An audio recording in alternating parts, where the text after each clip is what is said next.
네, 연말입니다. 이제 한 해의 우리의 삶을 좀 돌아보고 그리고 또 내년을 준비하는 그런 때가 되었지요.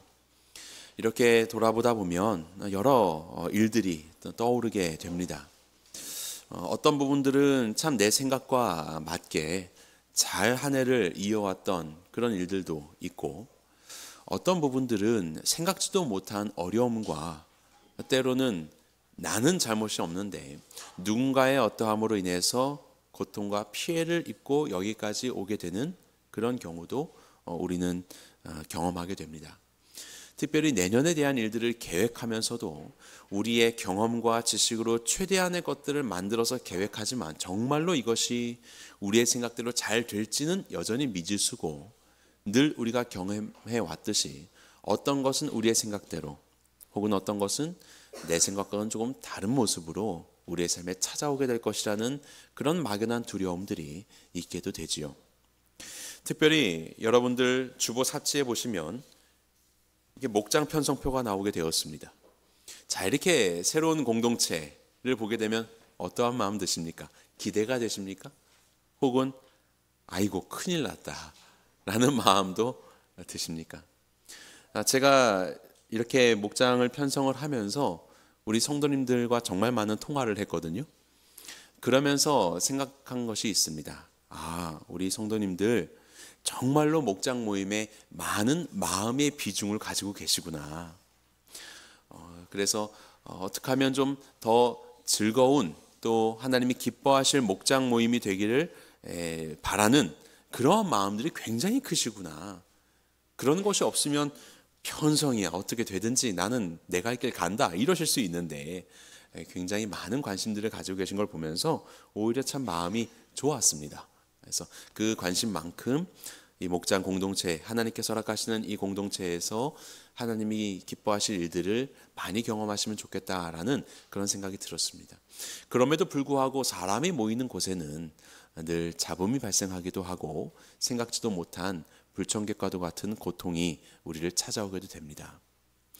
오늘 우리 본문 말씀을 통해서 우리는 바로 그러한 상황 가운데 놓여 있는 사람들의 이야기들을 살펴보게 될 겁니다. 배라는 것, 배를 타고 항해할 때 배라는 것은 늘 우리의 인생 속에서 삶을 말하기도 하지요. 또 공동체를 말하기도 하지요. 내 개인의 삶과 이 공동체의 항해 속에서 예상치 못한 풍파를 맞이할 때에 우리의 그리스도인으로서의 자세는 어떤 것이 되어야 할까? 이것을 오늘 본문 말씀을 통해서 함께 살펴보고자 합니다. 지도를 보도록 하겠습니다. 우리가 지난주에 살펴본 것처럼 이제 아그리빠 왕에게 신문을 받았던 바울은 가이사에게 상소했기 때문에 이제 로마로 향하게 됩니다. 그래서 가이사라에서 이제 잠시 시돈에 정박을 합니다. 아드라무테노라고 하는 배를 타고 잠시 시돈에 정박했다가 이제 본격적인 항해를 출발합니다. 약 3,200여 킬로미터나 떨어진 저 로마까지로 항해를 시작을 하게 된 것이에요. 그런데 문제는 바로 이 지중해 바다가 그렇게 항해하기에 좋은 시절은 아니었다라는 것입니다. 9월까지만 해도 괜찮습니다. 그런데 11월이 되면 되도록이면 항해를 좀 하지 않는, 예상치 못할 기후의 변화, 바람의 변화로 인해서 광풍이 불기 때문에 되도록이면 항해를 하지 않는 것이 11월이었습니다. 지금 오늘 본문에 로마로 향하고 있는 이 바울이 탄 배는 10월에서 11월로 넘어가는 시절입니다. 그러니 조심해야 되는 때예요. 그래서 시돈을 이제 출항을 하였는데 바람이 거세게 불기 시작합니다. 그래서 이들은 이 구브로라고 하는 섬을 병풍 삼아서, 바람 막이로 삼아서 이 구브로의 해안을 따라서 이렇게 바람을 막으면서 이렇게 항해를 하지요. 그러면서 길리기아와 밤빌리아 지방을 지나서 이곳 무라라는, 루기아 지방에 있는 무라라는 곳으로 이르게 됩니다. 이 무라라는 곳에는 조금 큰 배였던 것 같습니다. 알렉산드리아 배를 이제 환승을 하게 됩니다. 그리고 배를 옮겨 타서 본격적으로 로마에 가는 여정을 시작하게 되죠. 출항을 합니다. 그러면서 이제 나아가게 되는데 바로 이 지점이 니도라는 곳입니다. 니도라는 곳에 이르게 되면서 너무나도 바람이 거세게 불어서 더 이상 나아가기가 어렵게 된 것입니다. 그래서 결국 이제 항로를 수정하여서 밑으로 내려오게 됩니다. 그러면서 그레데 섬, 크레타 섬에 있는 요 살몬의 사이로 지나가게 되죠. 그리고 이제 미항에 이르게 됩니다. 이것이 이제 우리 성경에 이런 흐름들이 잘 나와 있습니다. 미항에 이르게 되면서 여기서 시간을 보내야 되는데, 성경의 기록에 보면 미항에서 시간을 보내는 것은 조금 불편하다. 미항이라는 그 도시가 뭐 항구이긴 하지만 뭔가 겨울을 지내기엔 불편한 곳이라고 그렇게 말씀합니다. 그러면서 미항보다 조금 더 북서쪽에 있는 이곳에 베닉스라는 항구가 있거든요. 베닉스라는 항구로 좀 옮겨가자라고 이야기합니다. 바울은요, 이때는 뭐 그렇게 항의하기 좋지 않고, 또 바울이 보았을 때 안 가는 게 좋겠다라고 이야기를 했어요. 그런데 그 당시에 이들을 호송하고 있었던 백부장이 율리오라는 사람인데요, 이 율리오 백부장은 바울의 말보다 선장과 선주의 말을 듣습니다. 항의하는 것이 괜찮겠다고. 그리고 군인들이 좀 쉬어야 되는데 조금 더 편안하게 베닉스에서 쉬는 게 좋겠다. 아마 그렇게 의견들이 좀 모아졌겠지요. 여론들이 형성이 되었겠지요. 그래서 그들은 조금 무리를 해서 바울의 말과는 다르게 미항을 출항하여서 베닉스로 가려고 이제 출발을 하였습니다. 처음에는요, 남풍이 살살 불면서 조금만 가도 자연스럽게 베닉스로 갈 수 있는 그런 기후 환경이 되었습니다. 아마 자기들의 판단이 옳았겠다. 이제 드디어 더 편한 곳에서 이 겨울을 나자, 이렇게 생각했을지도 모르겠습니다. 그런데 갑자기 이 섬의 한 가운데서부터 유라굴로라고 이야기하는 광풍이 불기 시작하면서 걷잡을 수 없이 이 배가 움직이기 시작하는 겁니다. 도대체 이 배를 제어할 수 없을 정도로 그렇게 휘몰아치기 시작을 하는 거예요. 조금만 가면 베닉스였는데, 조금만 가면 그 편한 곳이었는데, 이곳은 뭐 어디가 베닉스인지 알 수 없을 정도로 이곳저곳으로 떠도는 배가 되었습니다. 나침반이 없으면 하늘에 있는 별을 봐서라도 당시에는 항해를 하였는데, 이때는 이제 나침반이 없었나 봅니다. 별을 보는데 별이 보이지 않더라. 짙은 어두움 속에서 어디로 가는지 정처 없이 그저 광풍 속에서 이리저리 휘둘려서 떠돌아다니는 그러한 파선하는 배가 되어버리고 만 것이에요. 바울은 이렇게 말했습니다. 여러분이요, 내가 보니 이번 항해가 하물과 배만 아니라 우리 생명에도 타격과 많은 손해를 끼치리라 라고 했어요. 하지만 누가 바울의 이야기를 듣습니까? 바울이 뭐 배를 잘 압니까? 누가 보더라도 객관적으로도 그냥 선장과 선주의 말, 그리고 이 배를 움직이는 사공들의 말, 그 말을 듣게 되겠지요. 결국 이러한 바울의 이야기에도 불구하고 그들은 출항하여서 유라굴로 광풍을 만나게 되고 어려움 가운데 빠지게 됩니다. 바로 그러한 배의 상황 속에서 사도행전 27장에서 자주 등장하는 사람들이 있는데, 그들이 누구냐면 사공입니다. 사공. 자, 본문의 18절을 보면 사공들이 짐을 바다에 풀어버렸다라고 합니다. 그들은 이 날씨와 또 이 배를 운전하는 일에 있어서 지식과 경험을 가진 사람들이죠. 어디로 정처 없이 방향 없이 흘러다니다가 모래톱에 걸려서 좌초될 줄 모르기 때문에 조금이라도 배의 무게를 줄여서 띄우기 위해서, 암초에 걸리지 않기 위해서 있는 물건들을 다 버립니다. 이 초보자 같은 경우는 이거 아깝다고 하나라도 더 무거울수록 뭐 더 가지려고 하겠지만, 이 경험이 많았었던 이 사공들은 그들의 이 경험을 가지고 이 모든 물건들을 막 버리기 시작해요. 조금이라도 배를 띄우기 위해서. 여러 날 별이 보이지 않았더라라고 성경은 말합니다. 그러면서 큰 풍랑이 여전히 이어지고 있습니다. 그러면서 이들의 암울한 상황들을 어떻게 표현하냐면 구원의 여망마저 없더라라고 성경은 말합니다. 구원의 여망마저 없더라. 도대체 우리가 살 수 있을까? 우리가 살아날 수 있을까? 그러면서 27절을 보십시오. 열 나흘째 되는 밤에 벌써 14일이나 이리저리 정처 없이 떠돌아다니고 있습니다. 열 나흘째 되던 밤에 사공들이 어느 육지에 가까워지는 줄을 짐작하게 됩니다. 자, 그러면서 이제 수심을 재기 시작하는데 수심을 쟀더니 20길이 되었다라고 합니다. 20길. 길이라는 것은 1.8m입니다. 20길이니까 대략 36m가 됐어요. 조금 더 가서 또 이 수심을 재자 이제는 15길이 되었다. 27m. 수심이 깊었다가 조금 더 얕아졌어요. 이 사공들은 경험과 지식을 가진 사람들 아닙니까? 수심을 정확하게 재고 나서 야, 이거 뭔가 육지가 가까워오고 있다. 혹은 암초가 지금 가까워오고 있다. 잘못하면 이 배가 암초에 걸려서 오도 가도 못해서 완전히 부셔질 수 있으니까 이 큰일 났다라고 그렇게 사공들은 생각했던 것이죠. 이건 분명 우리는 열심히 했었던 죄밖에 없지 않습니까? 율리오 백부장이 가자고 해서 나온 거 아닙니까? 그리고 안다고 하지만 어리석었었던 선장, 선주, 뭐 배의 주인 가라고 하니까 오지 않았습니까? 사공들의 잘못은 아무것도 없어요. 그냥 그들은 그 명령에 순종해서 이 많은 풍파 속에서도 나름대로 정말 예술처럼 배를 운전하면서 여기까지 왔습니다. 대단하신 분들입니다. 그런데 그들이 봤을 때도 이제 더 이상 끝이에요. 여기서 더 이상 우리가 손해볼 일은 없다라고 아마 생각이 되었을 것 같습니다. 그래서 그들은 사공들이 도망하고자 하여 이물에서 닻을 내리는 채 하고 거룻배를 바다에 내려 놓습니다. 바로 연 구절만 해도 배의 고물에서 닻을 내렸다고 했거든요. 고물은 배의 뒷부분입니다. 배의 뒷부분에서 닻을 내리는 건 흔히 하지 않는 이유입니다. 하지 않습니다. 배의 닻은 배의 이물이라고 하는 뱃머리에서 내린다고 해요. 왜냐하면 뱃머리가 배에서는 가장 구조적으로도 강한 곳이기 때문에 모든 걸 다 풍파를 헤쳐가는 강한 곳이기 때문에 거기에 닻을 내려야 배가 잘 견디는 거예요. 그런데 지금 이 상황은 그런 상황이 아니었던 것 같습니다.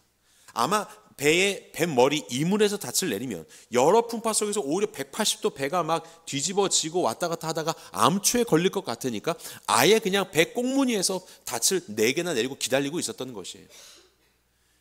그럼에도 불구하고 이 상황이 점차 악화되고 이 모든 상황들을 정말로 빠르게 파악할 수 있었던 실력 있는 자들인 사공은 더 이상 희망이 없다는 것을 알게 되었고 그들은 뱃머리로 가서 이물에서 닻을 내리는 척 하면서 거기에 있는 거룻배를 내려서 이것 타고 도망을 하고자 계획을 합니다. 배를 버리는 것이지요. 우리는 최선을 다했습니다. 그리고 이 잘못은 내 잘못 아닙니다. 그리고 나의 경험과 지식을 봤을 때 더 이상 소망이 없습니다. 더 피해를 입기 전에 도망가는 것이 상책입니다. 그것이 바로 사공들의 선택입니다. 그런데요, 그들을 보았던 바울이 이렇게 말합니다. 백부장과 군인들에게 이르되 이 사람들이 배에 있지 않으면 너희가 구원을 얻지 못하리라. 그들을 배에 남겨놓아야 된다는 거예요. 그들이 배를 떠나면 안 된다는 거예요. 이 말이 사공들이 있어야 배가 운전되어서 비로소 육지에 잘 갈 수 있겠다. 그들 없으면 우린 죽은 목숨이다. 이런 이야기를 하는 것이 아닙니다.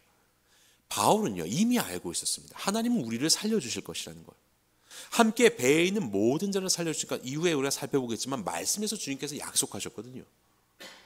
그 약속의 말씀을 알고 있었기 때문에 지금 이렇게 열 나흘 동안 줄였었던 아무것도 먹지 못하고 고생했었던 사공들 지금 이런 상황 속에서 거룻배를 가지고 나가게 되면 그들도 죽고 우리 공동체도 하나님이 기뻐하시는 그 모습이 아닌 거예요. 함께 하기를 원하셨기 때문에 바로 그것을 알고 있었던 바울은 이와 같이 말을 하는 것이죠. 그래서 군인들이 거룻배의 줄을 끊어버려서 거룻배까지도 없어져 버렸습니다. 아주 상황이 더 악화됐죠. 육지의 당도 한들 나갈 수 있는 방법이 없어요. 육지까지 도달할 수 있는 방법이 없어지게 되었습니다. 저는 오늘의 이 본문 말씀을 보면서 야곱의 이야기가 생각이 납니다. 야곱을 아십니까? 창세기 25장에서부터 보면 이 야곱이 장자권을 얻기 위해서 이삭으로부터 거짓으로 장자권을 얻지요. 그리고 나서 형인 에서의 위협을 당하게 됩니다. 어떻게 됩니까? 리브가가 이야기해서 어머니 리브가가 얘기해서 외삼촌인 라반의 집으로 가라. 거기서 그냥 결혼하고 있어라. 이렇게 말씀하세요. 그래서 외삼촌 라반의 집 바단 아람으로 가게 됩니다. 바단 아람에서 한 우물가에 가게 되는데 거기에서 한 여인을 만납니다. 그 이름은 누군가요? 라헬입니다. 라헬을 만났는데 너무 아리따운 여인인 거예요. 그래서 야곱이 한눈에 반했습니다. 그래서 외삼촌에게 가서 보니까 이 외삼촌 딸인 거잖아요. 잘됐다, 결혼을 하고자 했어요. 7년 동안 봉사하게 되었습니다. 7년 동안 열심히 봉사하면 이 라헬을 준다고 하셨습니다. 그래서 정말로 7년을 하루처럼 여기면서 열심히 일했습니다. 그토록 이 라헬을 사모했기 때문에. 그리고 나서 이제 7년째가 되었습니다. 혼인잔치가 벌어졌습니다. 그리고 열심히 잔치를 하고 거나하게 취해서 잠자리에 들게 되지요. 그 어둠 가운데 잠자리에 들게 되고 그 다음날 일어나 보더니 함께 자리에 있었던 그 사람이 누구입니까? 라헬이 아니었어요. 라헬의 언니였던 레아였던 것입니다. 아니, 이거 성경에 보면 이렇게 말합니다. 어찌하여 내게 이같이 행하셨나이까? 삼손에게 따지는 거예요. 어찌하여 내게 이같이 행하셨나이까? 라헬인 줄 알고 취하였는데 그를 위해서 7년 동안이나 봉사하면서 며칠이라고 생각 안 될 정도로 이렇게 달려왔는데 아침에 보니까 레아인 것이에요. 너무나도 이게 황망스럽지요. 그런데 이 라반의 외삼촌의 말은 뭡니까? 우리 집안에서는 동생 먼저 가지 않아. 언니부터 시집 가고 그 다음에 동생이 갈 수 있으니까 7년을 더 일하자고 합니다. 굉장히 청천벽력과도 같은 상황이죠. 나는 열심히 했을 뿐인데 상황은 너무나도 최악입니다.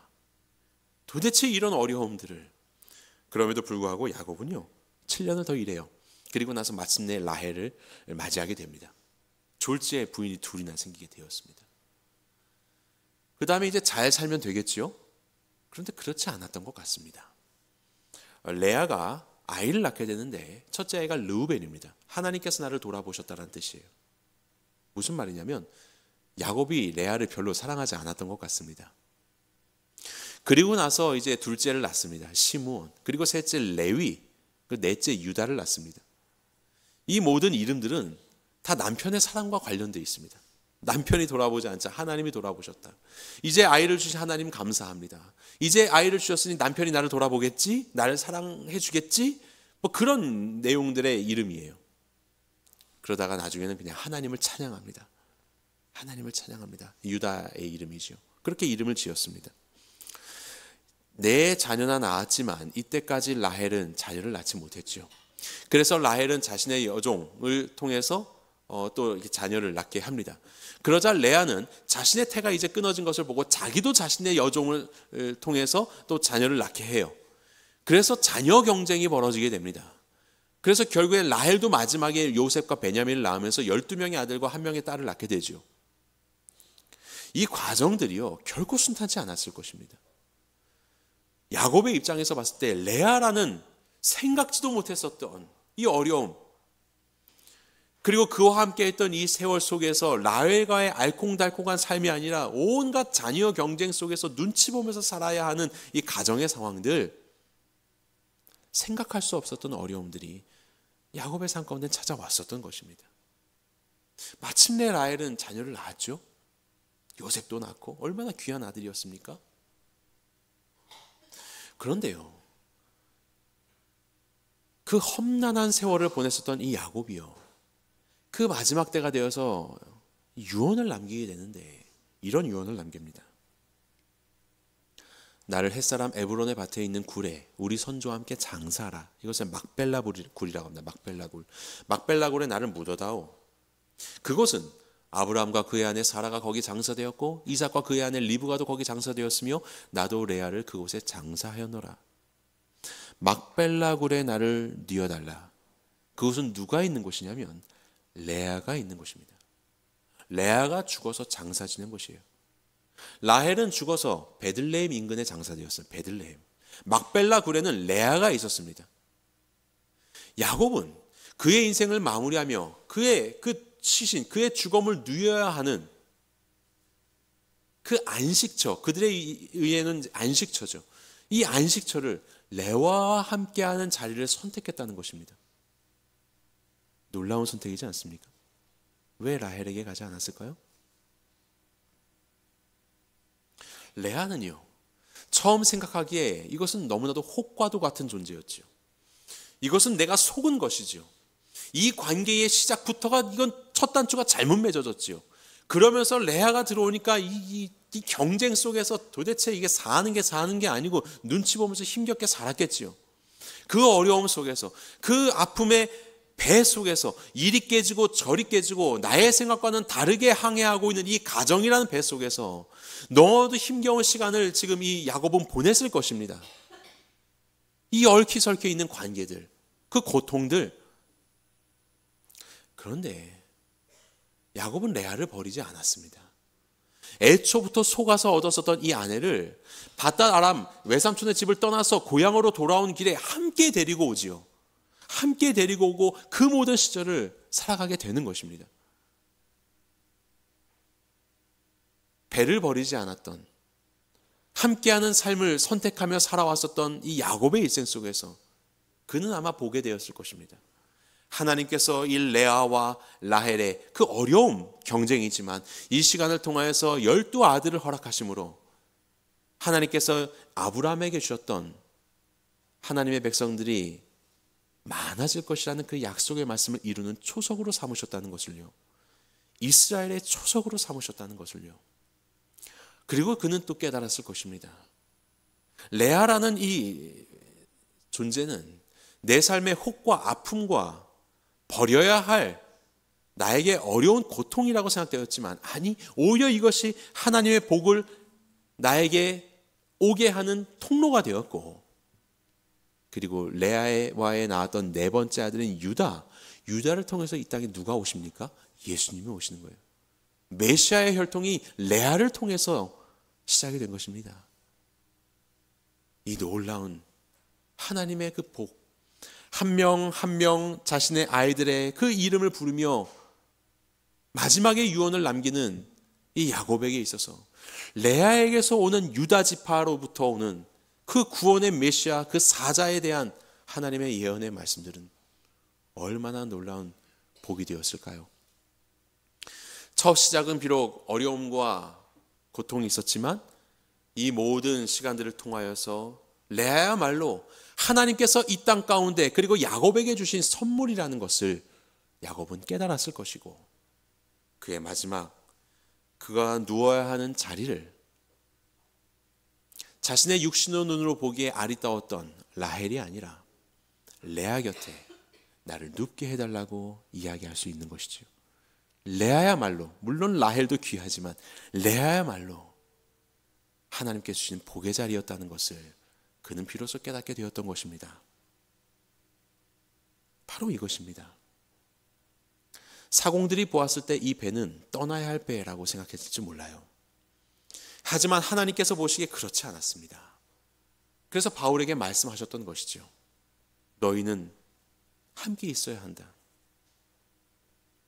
바울은 그렇게 그들과 함께하는 자리에 있었고, 지금 바울을 보십시오. 얼마나 억울한 상황입니까? 떠나지 말자고 한 것은 바울입니다.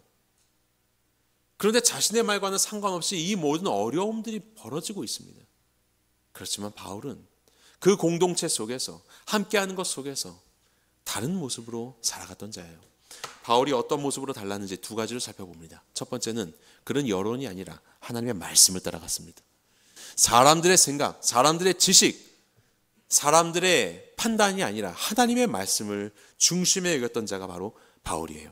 그는 이렇게 말합니다. 그러므로 여러분이 안심하라. 나는 내게 말씀하신 그대로 되리라고 하나님을 믿노라.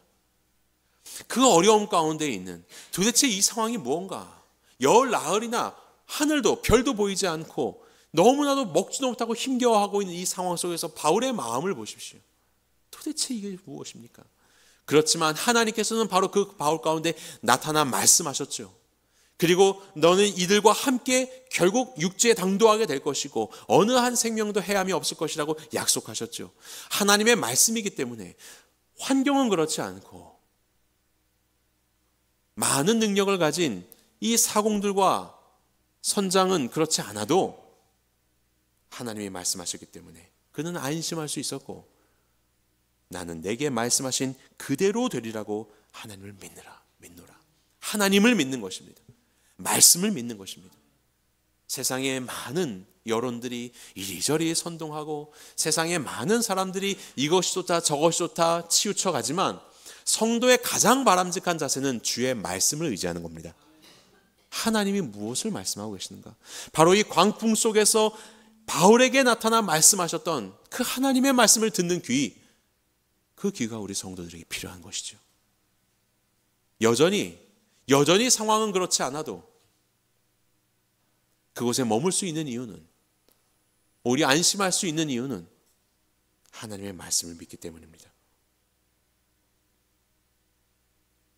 그들의 눈에 보기에는 순풍이 부는 것 같았고 그들의 의견들이 다 옳은 것처럼 보이지만 아니요, 난파의 위험에 처해 있지 않습니까?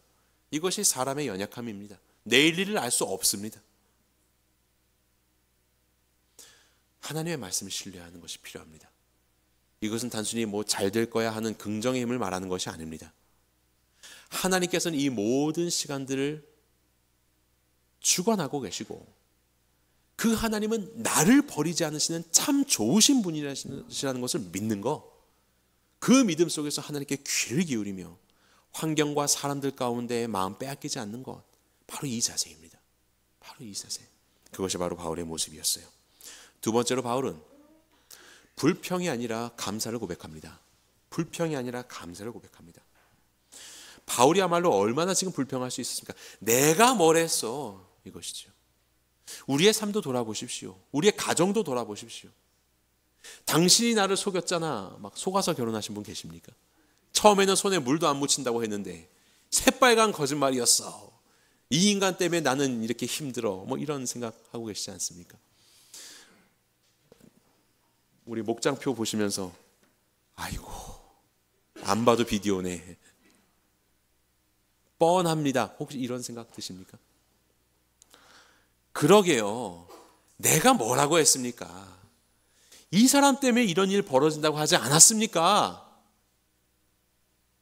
이렇게 이야기할 수 있는 입술이 우리 안에 있지요. 바울도 충분히 그럴 수 있는 상황이었습니까? 왜 내 말을 듣지 않았는지. 하지만요, 바울은 그런 불평 한마디도 하지 않습니다. 바울의 이야기는요, 무슨 이야기냐면 그저 하나님께서 나에게 무엇을 말씀하시는지를 드러내는 말만 할 뿐이에요. 전혀 어떤 비난이나 불평하지 않습니다. 하나님의 뜻은 이거였습니다. 우리는 비록 잘못 선택했지만 하나님의 뜻은 이거였습니다. 하지만 안심하십시오. 하나님은 우리와 함께 하십니다. 당신의 말씀대로 반드시 이루어질 것을 나는 믿습니다. 이 신앙을 고백하는 거예요. 아니, 세상은 지금 큰일 났잖아요. 열 나흘 동안이나 지금 사공들이 아무리 노력해도 이제 끝났어요. 하지만 바울은 믿음의 고백을 하고 있는 것이에요. 사공들이 탈출을 하려고 했지요. 결국 바울에게 발각돼서 탈출이 실패합니다. 바울은 그 탈출을 실패한 사공들과 배에 탄 모든 사람들을 모읍니다. 그리고 나서 떡을 뗍니다. 그동안 열 나흘 동안 잘 못 먹었거든요. 떡을 뗍니다. 먹자, 좀 힘을 내자. 하나님께서 우리를 구원하실 그날에 우리의 힘을 다할 수 있도록, 배 고르면 어떻게 나갑니까? 거룻배도 끊어졌는데 헤엄쳐야 되거든요. 먹자, 대비하는 거죠. 그렇게 사람들과 함께 떼어 먹습니다. 여기서 축사했다는 말은요, 유카리스테오, 감사하다라는 뜻입니다. 그는 불평하지 않고요, 오히려 모든 사람 앞에서, 그 갑판 위에서 사람들 앞에 하나님께 감사하고 있는 놀라운 고백을 하고 있죠. 아니, 어떻게 이렇게 감사할 수 있어요? 그것이 바로 믿음입니다. 우리 성도들은 그런 입술의 고백이 있었으면 좋겠어요. 우리의 새롭게 시작되는 공동체나 아니면 여전히 우리의 삶 가운데 어려움과 힘겨움으로 있는 불평할 수밖에 없는 우리들의 상황 속에서 하나님의 말씀을 붙잡음으로 인하여서 오히려 감사할 수 있는 것. 내 눈에는 여전히 별도 보이지 않고 의지할 수 있는 건 아무것도 없고 거룻배마저 끊어지고 사공들도 나를 버리려고 했는데 하나님을 의지해서 감사할 수 있는 것.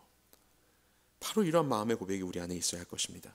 우리 바울은 어떻게 감사할 수 있었을까요? 바로 그 비밀을 24절에 말합니다. 우리 24절 한 목소리 읽어볼까요? 시작. 바울아, 두려워하지 말라. 내가 가이사 앞에 서야 하겠고 또 하나님께서 너와 함께 항해하는 자를 다 내게 주셨다. 하나님이 이 말씀하셨거든요. 두려워하지 말아라. 내가 가이사 앞에 설 것이야. 너와 함께하는 이 모든 사람들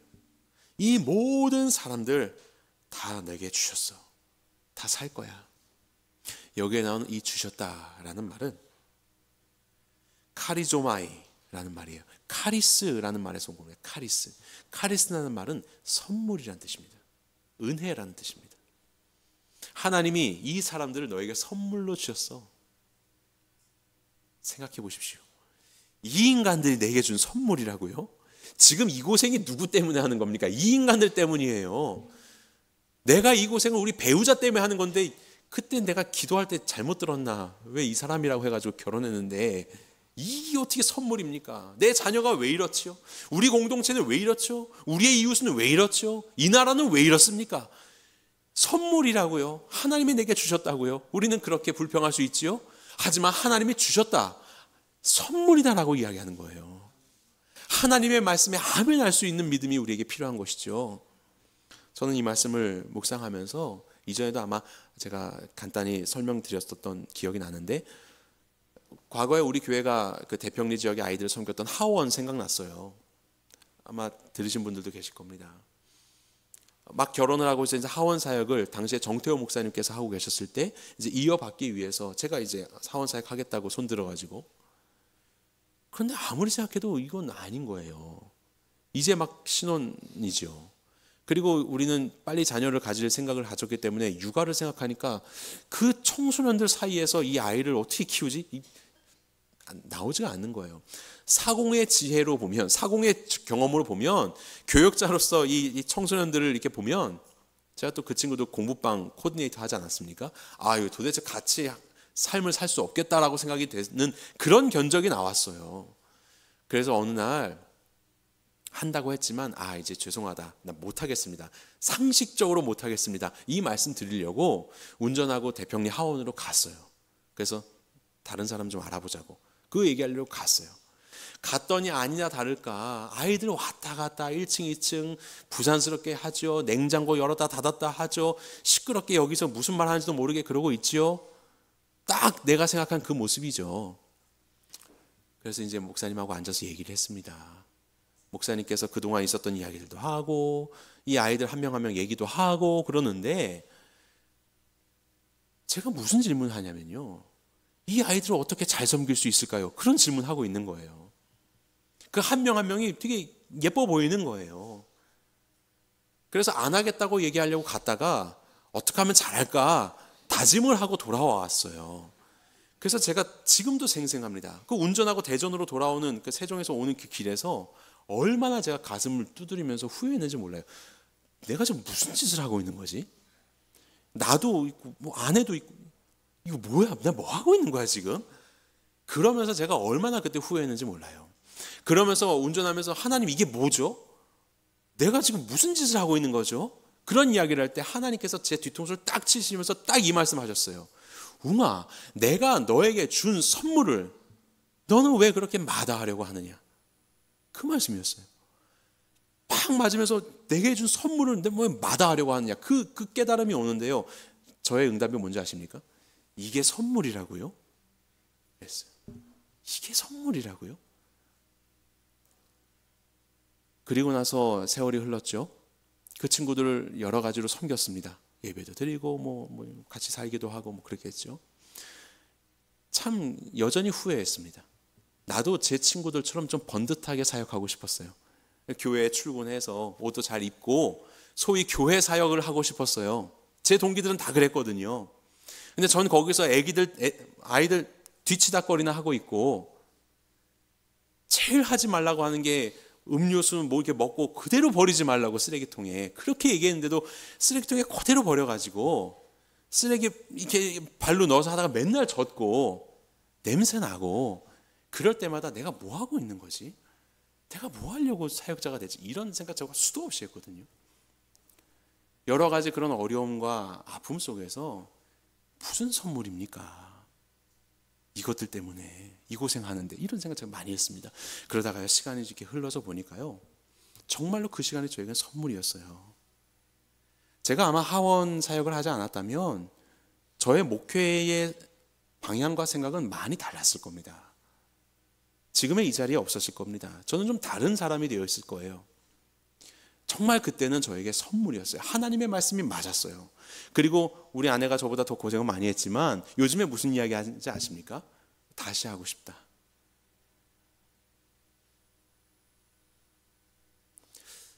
좀 더 잘했을 텐데, 그런 생각해요. 그때 이 아이들이 선물이라는 것을 지금은 아는데 그때 알았다면 좀 더 사랑했을 텐데, 이런 생각이 요새 같이 얘기 많이 하거든요. 그런 것입니다.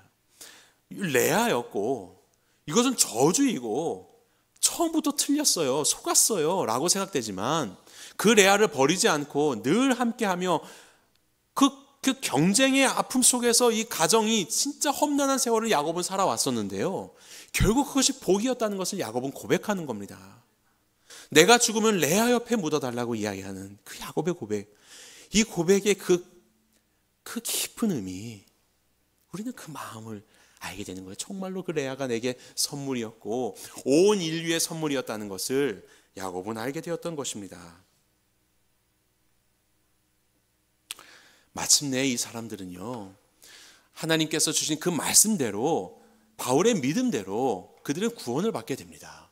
그러면서 마지막에 보면 남은 사람들은 널주가 배물건에 의지해서 나가게 되어서 마침내 사람들이 다 상륙하여 구조되니라. 다 구조됐다고 성경은 표현하거든요. 정말로요? 그랬는지 이 누가가 꼼꼼하게 셌어요. 37절에 미리부터 배에 있는 우리의 수는 276명이더라. 한 명도 빠짐없이 다 살아났다, 이 얘기를 하고 있는 것이지요. 한 영혼도 빠짐없이 다 하나님이 계수하시고 알고 계시고 당신의 말씀을 이루셨다는 것입니다. 여러분들의 삶 속에서 이루어지는 많은 관계들과 그 속에서 얻어지는 고통들과 나는 잘못 없고 열심을 다한 것뿐인데 찾아오는 많은 어려움 속에서 어떤 마음이 드십니까? 그저 끊어버리고 싶습니까? 벌써부터 깝깝하십니까? 아니에요. 이 모든 상황 속에서 그리스도인이 할 일은 무엇이냐면 하나님의 음성을 듣는 것입니다. 하나님이 나에게 무슨 말씀을 하시지? 이 고통 속에서 주님께서 나에게 무엇을 말씀하시는 것이지? 그것을 우리가 찾고 나아갈 때 주께서 말씀하실 것이고요. 정말로 우리의 공동체가, 정말로 여러분들의 가정이, 정말로 여러분들의 이웃과 여러분들의 직장에서의 그 모든 상황들이 선물이었다는 것을 고백하게 될 날이 올 것입니다. 하나님이 우리에게 붙여주신 귀한 선물들이에요.